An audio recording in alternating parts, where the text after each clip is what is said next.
Hello friends, ભાવનાની રસોઈમાં તમારું ફરી એકવાર સ્વાગત છે।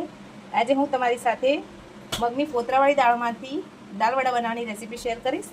આ દાળને આપણે 2 થી 3 પાણીથી સાફ ધોઈ અને 4 થી 5 કલાક માટે પલાળી દઈએ।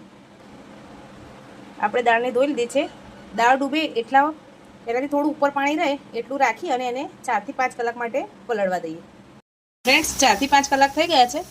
હવે આપણે આ બધા જે ફોતરા છે દાળના એ કાઢી લઈએ અને દાળને એકવાર આ રીતે નખની મદદથી ચેક કરી લેવાની તો સરસ જો પલળી ગઈ છે। હવે આ બધા ફોતરા પહેલાં રિમૂવ કરી લઈએ। ફ્રેન્ડ્સ, આપણે તમે જોઈ શકો છો આપણે દાળમાંથી બધા ફોતરા કાઢી લે છે। જે થોડા ઘણા રહ્યા છે એનો પણ ટેસ્ટ સારો આવશે દાળવડામાં। હવે આપણે એને મિક્સર જારમાં એડ કરી થોડી એડ કરી, આમાં આપણે પાણી ઉમેરવાનું નથી।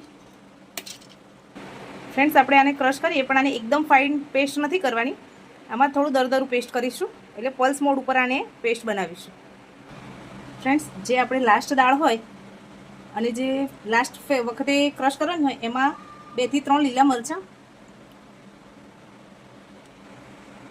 1 ઇંચ આદુનો ટુકડો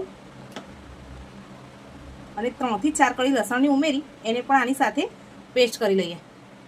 જે આપણે દાળ ક્રશ કરી એમાંથી 2 થી 3 ચમચી જેટલી દાળ આપણે રાખેલી જે આમાં એડ કરી દઈએ। આનાથી જ્યારે તમે દાળવડા ખાશો ત્યારે એનો અલગ જ ટેસ્ટ આવશે। સ્વાદ પ્રમાણે મીઠું ઉમેરી દઈશું। ધાણા છે જે લીલા સમારીને રાખેલા છે એ ઉમેરી દઈએ અને એક ડાયરેક્શનમાં 5 થી 10 મિનિટ સુધી ફેંટીશું।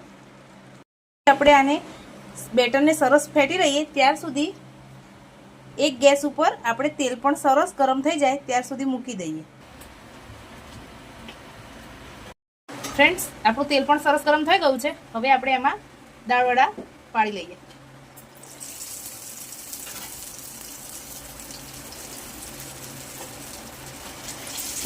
આપણે બધા દાળવડાને તેલમાં ઉમેરી દીધા છે। હવે આપણે ગેસની ફ્લેમ લો ટુ મીડિયમ રાખી અંદરથી એકદમ સોફ્ટ અને ઉપરથી ક્રિસ્પી દાળવડા તૈયાર થશે। ફ્રેન્ડ્સ, આપણા દાળવડા સરસ ગોલ્ડન બ્રાઉન કલરના થઈ ગયા છે। હવે એને સર્વિંગ પ્લેટમાં કાઢી લઈએ। ફ્રેન્ડ્સ, આપણા દાળવડા બનીને તૈયાર છે। તેને ડુંગળી અને તળેલા લીલા મરચાં સાથે સર્વ કર્યા। તમે પણ આ રેસીપી જરૂર ટ્રાય કરજો। આ મારા પપ્પાની રેસીપી છે જે એમના ગયા પછી મેં પહેલી જ વાર ટ્રાય કરી છે। તો તમને મારી આ રેસીપી કેવી લાગી એ મને કમેન્ટમાં જરૂર જણાવજો। લાઇક, શેર અને સબસ્ક્રાઈબ કરજો। Thank you.